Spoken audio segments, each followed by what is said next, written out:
What are you most proud of?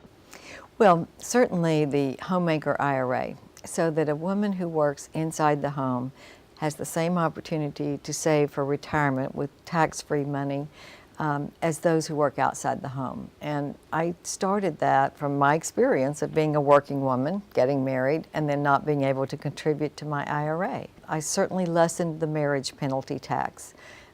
It used to be that if you were two single people working and you got married, you went into a higher bracket and you didn't have double the standard deduction, which we do now. Any business undone that you wish you had been able to do more of? Oh, sure. You know, there's so many things that you wish you could do. I wish that we had been able to reform Social Security. And I introduced a bill to do that would have made it last for 75 years and been on a good, sound financial plan. But we aren't going to get that through, I don't think, unless a miracle happens. What happened to it? Why didn't it go through? You know, it's very hard for members of Congress to do the little changes that are very gradual that would raise the age so that it more reflects our real retirement.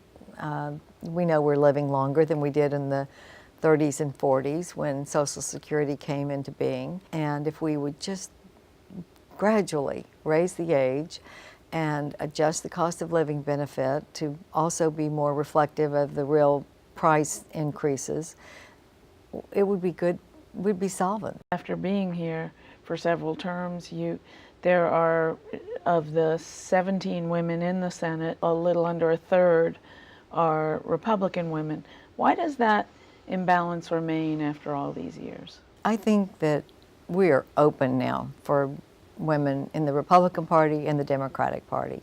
And I think we've got some really good Republican women candidates in the Senate races. And I think that it just is who is ready, who is groomed, who has done some work in the state that is recognized. How has the institution here changed since you became a senator? There have been changes. I think that they're not changes for the better. I think we're going through a time now where people are so upset with the excesses of government that we're not able to do anything that is productive, that moves us forward. Why did you decide not to run for office again? You know, the commute was getting harder and harder, and I have two 10-year-olds.